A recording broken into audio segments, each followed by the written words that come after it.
Hello दोस्तों, आज का हमारा टॉपिक है राज्यपाल, द गवर्नर। आज हम पढ़ेंगे राजस्थान के राज्यपाल के बारे में।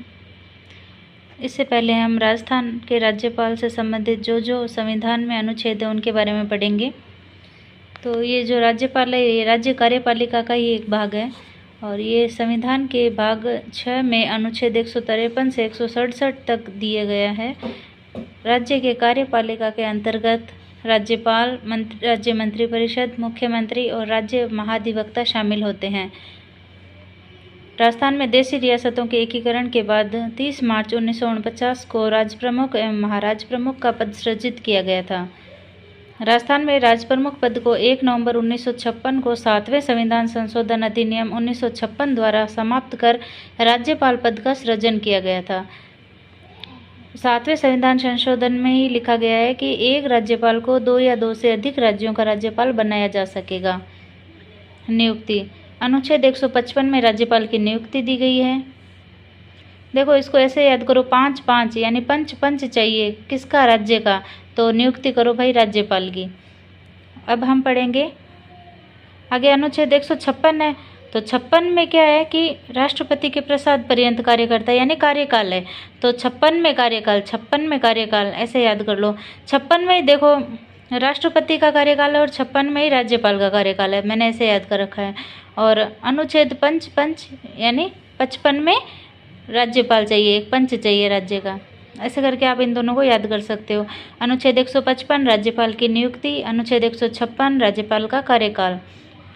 राज्यपाल की नियुक्ति केंद्रीय मंत्रिपरिषद की अनुशंसा पर राष्ट्रपति द्वारा की जाती है और ये नियुक्ति संबंधित प्रक्रिया है, ये कनाडा के संविधान से ली गई है। और ये जो अनुच्छेद 156 है इसमें कार्यकाल दिया गया है राज्यपाल का 5 वर्ष। और ऐसे राज्यपाल राष्ट्रपति के प्रसाद पर्यंत कार्य करता है, यानी राष्ट्रपति उसे समय से पूर्व वापस बुला सकता है, पदमुक्त कर सकता है या दूसरे राज्य में स्थानांतरण कर सकता है। राज्यपाल स्वयं भी राष्ट्रपति को संबोधित करके त्यागपत्र दे सकता है। एक ये और लिखा गया है कि 5 वर्ष तक का कार्यकाल समाप्त करके वह तब तक पद पर बना रह सकता है जब तक अन्य व्यक्ति उस पद पर नियुक्त न कर दिया जाए, यानी कि राज्यपाल की कुर्सी कभी खाली नहीं रहेगी। आगे दिया गया है आवश्यक योग्यताएं। ये अनुच्छेद 157 में क्या दिए गए हैं? योग्यताएं।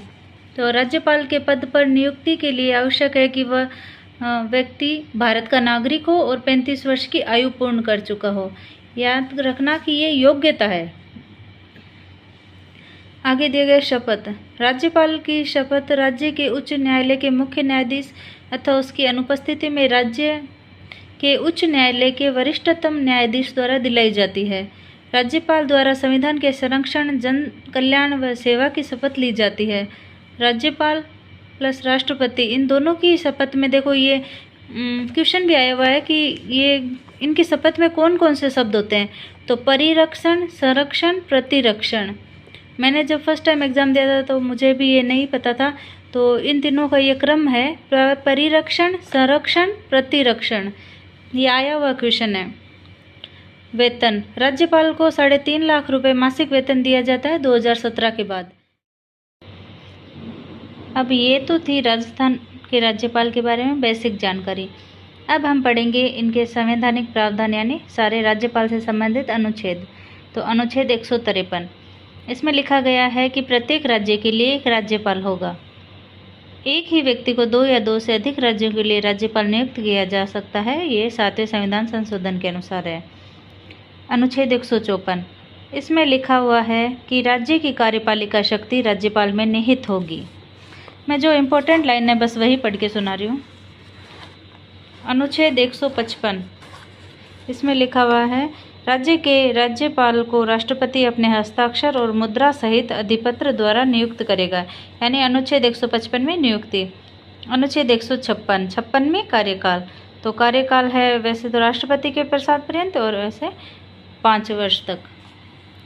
अनुच्छेद 157, राज्यपाल नियुक्त होने के लिए अहर्ताएं और योग्यता एक ही बात है। तो ये 2 ही थी, अपने देखा था अभी कि भारत का नागरिक हो और 35 वर्ष की आयु पूरी कर चुका हो। अनुच्छेद 158, राज्यपाल के लिए शर्तें। तो वो किसी भी राज्य के विधानमंडल के किसी सदन का सदस्य नहीं होगा दूसरी है कि यदि संसद के किसी सदन का या किसी ऐसे राज्य के विधानमंडल के किसी सदन का कोई सदस्य राज्यपाल नियुक्त हो जाता है तो यह समझा जाएगा कि उसने उस सदन में अपना स्थान राज्यपाल के रूप में अपने पद ग्रहण की तारीख से रिक्त कर दिया है, यानी कि वो उस पद से हट जाएगा राज्यपाल बनते ही। राज्यपाल अन्य कोई लाभ का पद धारण नहीं करेगा। राज्यपाल बिना किराया दिए अपने शासकीय निवासों के उपयोग का हकदार होगा, यानी कि उसको बिना किराया घर मिल जाएगा कोई भी रहने के लिए। और ऐसी उपलब्धियों, भत्तों, विशेषाधिकारों का जो संसद विधि द्वारा अवधारित करें और जब तक इस निमित्त इस प्रकार उपबंध नहीं किया जाता है तब तक ऐसी उपलब्धियों, भत्तों और विशेषाधिकारों का जो दूसरी अनुसूची में विनिर्दिष्ट हकदार होगा। ये इसमें ऐसा कुछ नहीं है, इम्पोर्टेंट यही है कि बिना किराए दिए शासकीय निवासों के उपयोग का हकदार होगा।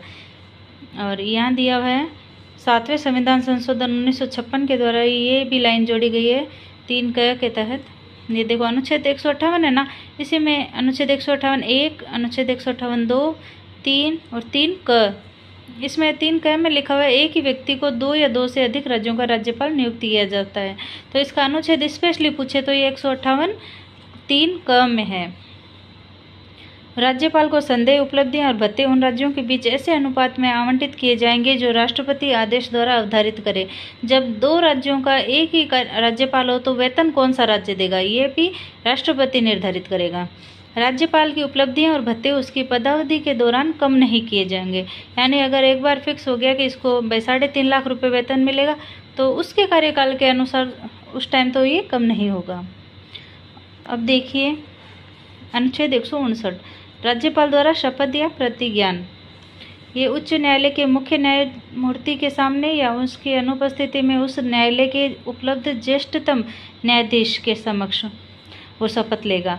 और राज्यपाल की शपथ है कि ईश्वर की शपथ लेता हूँ कि मैं अमुक कि मैं श्रद्धापूर्वक सत्य निष्ठा से प्रतिज्ञान करता हूँ। यहाँ ये श्रद्धापूर्वक है ना, ये वर्ड ध्यान से देख लो।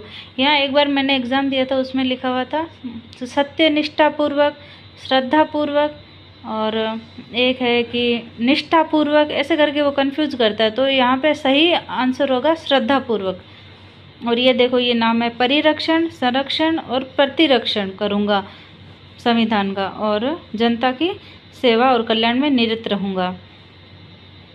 अनुच्छेद 219 में लिखा गया है कि हाईकोर्ट के मुख्य न्यायाधीश को शपथ राज्यपाल द्वारा।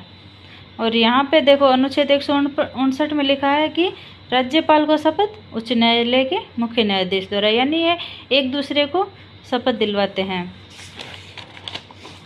अनुच्छेद 160, अनुच्छेद 160 में लिखा है कि कुछ आकस्मिकताओं में राज्यपाल के कृत्यों का निर्वहन राष्ट्रपति ऐसे किसी भी आकस्मिकता में जो इस अध्याय में उपबंधित नहीं है राज्य के राज्यपाल के कृत्यों के निर्वहन के लिए ऐसा उपबंध कर सकेगा जो ठीक समझता है, यानी कि वो कार्यवाहक का भी रोल निभाएगा।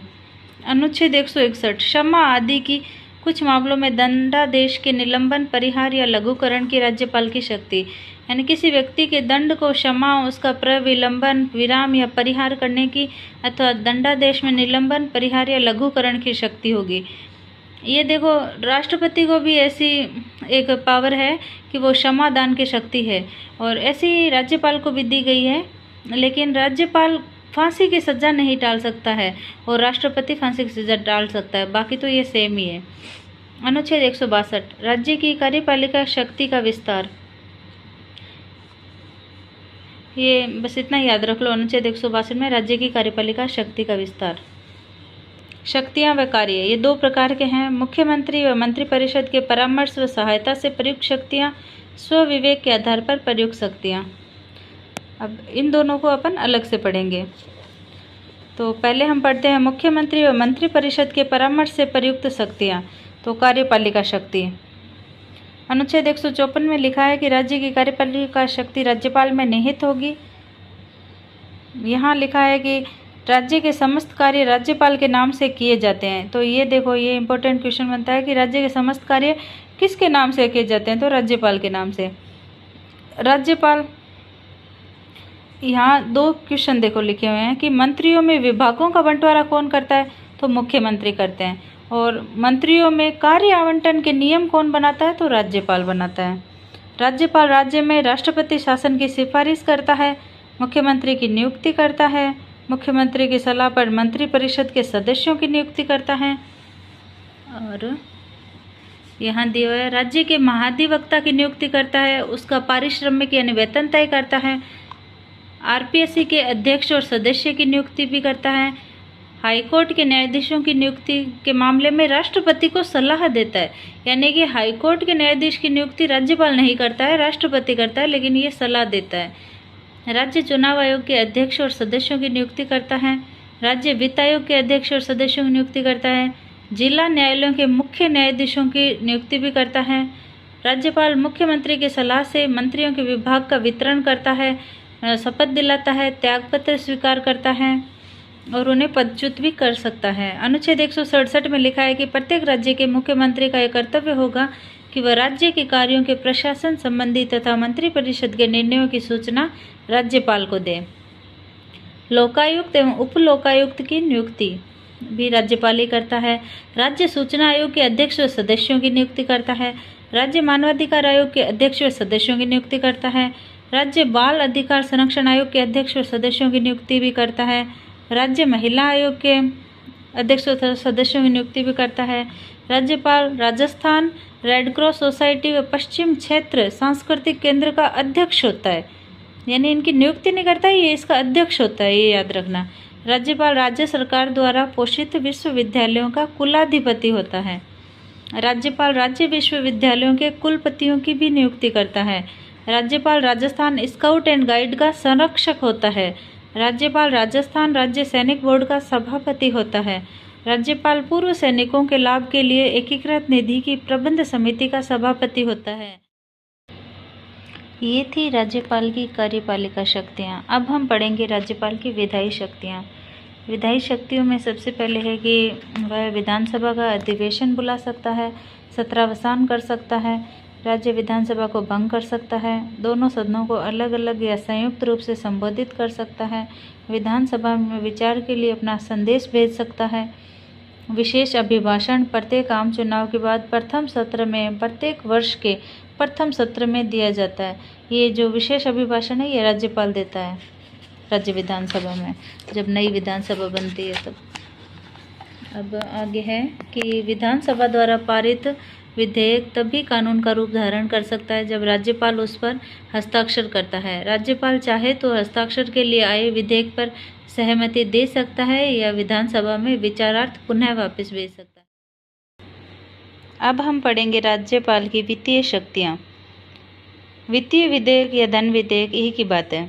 धन विधेयक राज्यपाल की पूर्वानुमति से ही विधानसभा में प्रस्तुत किया जा सकता है। राज्यपाल द्वारा वित्तीय वर्ष प्रारंभ होने के पूर्व वार्षिक वित्तीय विवरण यानी बजट विधानसभा में प्रस्तुत किया जाता है। वह पूरक व अतिरिक्त व्यय के बजट को विधानसभा में प्रस्तुत करता है। बजट स्वीकृत होने तक अकस्मात निधि से धन व्यय करने की आज्ञा दे सकता है। कोई भी धन विधेयक अनुच्छेद 198 के तहत राज्यपाल की पूर्वानुमति से ही विधानसभा में प्रस्तुत किया जाता है, परंतु धन विधेयक राज्यपाल पुनर्विचार हेतु नहीं लौटा सकता है। विधानसभा में राज्यपाल की अनुमति के बिना अनुदान की मांग नहीं रखी जा सकती है। राज्यपाल द्वारा राज्य वित्त आयोग का गठन किया जाता है। राज्य वित्त आयोग का गठन ये अनुच्छेद 243 I में है। अब हम पढ़ेंगे राज्यपाल की न्यायिक शक्तियाँ। राज्य सूची में दिए गए विषयों के संबंध में न्यायालय द्वारा दंडित व्यक्तियों को राज्यपाल द्वारा क्षमा, प्रविलंबन, विराम, निलंबन या लघुकरण की शक्ति है। राज्यपाल की अनुच्छेद 161 के अंतर्गत क्षमादान की शक्तियाँ राष्ट्रपति को अनुच्छेद 72 के अंतर्गत प्रदत्त शक्तियों से भिन्न है। मृत्यु दंड को क्षमा प्रदान करना व सैनिक न्यायालयों द्वारा दिए गए दंड को क्षमा करना राज्यपाल के क्षेत्राधिकार में नहीं है, अपितु राष्ट्रपति के अधिकार क्षेत्र में है। राज्य के उच्च न्यायालय के न्यायाधीशों की नियुक्ति करते समय राष्ट्रपति द्वारा राज्यपाल से परामर्श किया जाता है। ये बात अनुच्छेद 217 में भी लिखी गई है। अन्य न्यायिक अधिकारियों की नियुक्ति और पदोन्नति के संबंध में भी राज्यपाल को अधिकार प्राप्त है। अनुच्छेद 234 में लिखा हुआ है कि राज्यपाल द्वारा हाईकोर्ट और आरपीएससी के परामर्श से अन्य न्यायिक अधिकारियों की नियुक्ति की जाती है। अनुच्छेद 233 जिला न्यायाधीशों की नियुक्ति राज्यपाल द्वारा हाईकोर्ट के मुख्य न्यायाधीश के परामर्श से की जाती है। इनमें ये जो न्यायिक शक्तियां हैं राज्यपाल को, उनके बारे में मैं बता रही हूँ कि ये जो प्रविलंबन है ना, यानी कि थोड़ा सा उस सज़ा में विलंब किया जा सकता है, तो ये केवल फांसी की सज़ा हेतु भी होती है प्रविलंबन की शक्ति। और लघुकरण में होता है कि अवधि को थोड़ा कम किया जा सकता है। परिहार में प्रकृति वही रहती है लेकिन अवधि कम की जा सकती है। विराम में प्रकृति व अवधि दोनों बदली जा सकती हैं। अब हम पढ़ेंगे राज्यपाल की ये जो अन्य शक्तियां हैं, ये तो तुलना है राष्ट्रपति और राज्यपाल की, तो वो नहीं देखेंगे हम ये देखेंगे राज्यपाल के बारे में जो कथन है, ये एग्जाम में पूछे जाते हैं कई बार, कि सरोजिनी नायडू ने कहा था कि राज्यपाल एक सोने के पिंजरे में बंद चिड़िया के समान है। और विजय लक्ष्मी पंडित के अनुसार पद नहीं, वेतन के आकर्षण के कारण ही कोई व्यक्ति राज्यपाल बनना स्वीकार करता है। और डॉक्टर पट्टाभी सीतारमैया के अनुसार राज्यपाल का पद अतिथि सत्कार तथा राष्ट्रपति को एक पखवाड़े का प्रतिवेदन देने के लिए है। ये प्रमुख कथन है। और अब हम पढ़ेंगे राज्यपाल से संबंधित विभिन्न आयोग। इनमें से क्वेश्चन बहुत ही बार पूछा जाता है, आरपीएससी का फेवरेट क्वेश्चन है ये आयोग से संबंधित, तो ये ध्यान से देखिएगा। प्रशासनिक सुधार आयोग 1966, इसके अनुसार एक व्यक्ति को एक बारी राज्यपाल नियुक्ति किया जाए। सार्वजनिक जीवन एवं प्रशासन में विशेष योग्यता आधारित व्यक्ति को ही राज्यपाल पद पर नियुक्ति दें। और राजमन्नार समिति तमिलनाडु 1970, इनके अनुसार राज्य सरकार के परामर्श के बाद ही राज्यपाल की नियुक्ति की जाए। एक जैसी राजनीतिक परिस्थिति में सभी राज्यपाल एक समान निर्णय लें। ये इन आयोग की सिफारिश हैं। अब हम पढ़ेंगे सरकारी आयोग 1983, राज्यपाल की नियुक्ति में राज्य के मुख्यमंत्री की सहमति ली जाए। राज्यपाल प्रशासनिक और सामाजिक प्रतिष्ठा वाला व्यक्ति हो। राज्यपाल को 5 वर्ष के लिए नियुक्त किया जाए तथा पद मुक्ति से पहले उसका स्थानांतरण न किया जाए। राज्यपाल द्वारा राष्ट्रपति के लिए आरक्षित विधेयकों पर राष्ट्रपति 4 माह में निर्णय लें। राज्यपाल हेतु नियुक्त व्यक्ति केंद्र में सत्तारूढ़ दल का व्यक्ति नहीं होना चाहिए। राज्यपाल द्वारा मंत्रिमंडल को विधानसभा में बहुमत सिद्ध करने का अधिकार दिया जाना चाहिए। पुंछी आयोग, ये 2007 में बना था। विधानसभा द्वारा राज्यपाल को हटाने हेतु महाभियोग प्रक्रिया लाई जानी चाहिए। राज्यपाल का कार्यकाल 5 वर्ष निश्चित किया जाना चाहिए। राज्यपाल की नियुक्ति के समय मुख्यमंत्री से विचार विमर्श किया जाना चाहिए। राज्यपाल का पद राष्ट्रपति के प्रसाद पर्यंत जैसे शब्द को संविधान से हटा देना चाहिए। राज्यपाल को विश्वविद्यालयों का कुलाधिपति नियुक्त नहीं किया जाना चाहिए। राज्यपाल द्वारा राष्ट्रपति के लिए आरक्षित विधेयकों पर राष्ट्रपति 4 माह में निर्णय लें। राज्यपाल की नियुक्ति के संबंध में 2002 में गठित वेंकटचलैया आयोग की सिफारिशों को लागू किया जाना चाहिए, जिसके अंतर्गत ये वर्णित है कि राज्यपाल की नियुक्ति एक समिति द्वारा, जिसमें प्रधानमंत्री, गृह मंत्री, लोकसभा अध्यक्ष, उपराष्ट्रपति, राज्य के मुख्यमंत्री शामिल हो, के द्वारा ही की जानी चाहिए। अब हम पढ़ेंगे राजस्थान में लागू किए गए अब तक के 4 बार के राष्ट्रपति शासन के बारे में। प्रथम बार राष्ट्रपति शासन लगा था 13 मार्च 1967 को, जो 26 अप्रैल 1967 तक रहा, यानी 44 दिन तक। इस टाइम पीएम थी इंदिरा गांधी और राष्ट्रपति थे राधाकृष्णन। इसका कारण था चौथी विधानसभा में अस्पष्ट बहुमत। और इस टाइम डॉक्टर संपूर्णानंद ने राष्ट्रपति शासन लागू किया था, यानी ये जो डॉक्टर संपूर्णानंद थे ये इस टाइम राज्यपाल थे। ये मात्र 44 दिन का यानी न्यूनतम का राष्ट्रपति शासनकाल रहा। और इस टाइम राजस्थान के सीएम थे मोहनलाल सुखाड़िया जी। 26 अप्रैल 1967 को जब राष्ट्रपति शासन हटाया गया, उस समय राजस्थान के राज्यपाल सरदार हुकुम सिंह थे। यानी जब राष्ट्रपति शासन लगा तब तो डॉक्टर संपूर्णानंद थे राज्यपाल, लेकिन जब ये हटाया गया तब सरदार हुकुम सिंह राज्यपाल थे। द्वितीय बार जब राष्ट्रपति शासन लगा तो उस टाइम पीएम थे मोरारजी देसाई और राष्ट्रपति था फखरुद्दीन जी। और ये लगा था 30 अप्रैल 1977 को और 21 जून 1977 तक ये रहा था। ये टोटल 52 दिन तक था। इस टाइम राज्यपाल थे वेदपाल त्यागी, जो एक कार्यवाहक राज्यपाल थे, और इस टाइम सीएम थे भैरव सिंह शेखावत। इसका कारण था कि केंद्र में मोरारजी देसाई के नेतृत्व में जनता पार्टी की सरकार बनने के कारण राज्य सरकार को बर्खास्त कर दिया गया और चुनाव करवाए गए। 21 जून 1977 को जब राष्ट्रपति शासन हटाया गया, उस समय राज्यपाल रघुकुल तिलक थे। तीसरी बार जब राष्ट्रपति शासन लगा तो ये 17 फरवरी 1980 को लगा था। इस टाइम पीएम थी इंदिरा गांधी, राष्ट्रपति थे नीलम संजीव रेड्डी, और 17 फरवरी 1980 को राज्यपाल रघुकुल तिलक द्वारा राज्य में तीसरी बार राष्ट्रपति शासन की अनुशंसा की गई, यानी लगाया और हटाया तब ये राज्यपाल रघुकुल तिलक ही थे। इसका कारण था कि केंद्र में इंदिरा गांधी की सरकार बनने पर राज्य सरकार को बर्खास्त कर 5वीं विधानसभा में राष्ट्रपति शासन लागू कर दिया गया था। चौथी बार राष्ट्रपति शासन लगा था 15 दिसंबर 1992 को। ये तीसरे वाले की अवधि 3 माह 17 दिन रही थी, चौथे की 11 माह 19 दिन।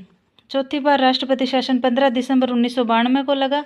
पीएम थे नरसिम्हा राव, राष्ट्रपति थे शंकर दयाल शर्मा, इस टाइम सीएम थे भैरव सिंह शेखावत। अयोध्या में बाबरी मस्जिद के ढहा दिए जाने के कारण ये चौथी बार राष्ट्रपति शासन लगा था। इस टाइम राज्यपाल थे डॉक्टर एम चेन्ना रेड्डी, और फिर थोड़ी देर बाद ये बने थे राज्यपाल धनिक मंडल। फिर जब ये समाप्त किया गया राष्ट्रपति शासन, उस टाइम राज्यपाल थे बलीराम भगत। यानी इस टाइम ये जब चौथी बार राष्ट्रपति शासन था, उस टाइम 3 राज्यपाल बन गए थे इस दौरान। और अंत में हम देखेंगे राज्यपाल से जुड़े मुख्य तथ्य। इनमें हम देखेंगे कि एक तो क्वेश्चन बनता है कि अब तक राजस्थान में कौन कौन महिला राज्यपाल बनी है, तो प्रतिभा सिंह पाटिल, प्रभा राव और मार्गरेट अल्वा, ये 3 महिला राज्यपाल बने। और ऐसे कौन से राज्यपाल हैं जिन्होंने पद पर रहते हुए त्यागपत्र दिया था, तो जोगिंदर सिंह, मदन लाल खुराना और प्रतिभा देवी सिंह पाटिल। इनमें प्रतिभा देवी सिंह पाटिल ने ये त्यागपत्र इसलिए दिया था क्योंकि वो देश की राष्ट्रपति बन गई थी। पद पर रहते हुए देहांत, तो इसकी मैंने एक ट्रिक बनाई है, दानी एसपी। द से दरबारा सिंह, नी से निर्मल चंद जैन, एस से शैलेंद्र कुमार सिंह और पी से प्रभा राव। 5 वर्ष पूर्ण करने वाले राज्यपाल कौन कौन से हैं राजस्थान के, तो प्रथम है गुरुमुख निहाल Singh, second Sampurnanand, third Kalyan Singh, fourth Kalraj Mishra. तो ऐसे ये हमारा आज का राज्यपाल टॉपिक कंप्लीट हुआ।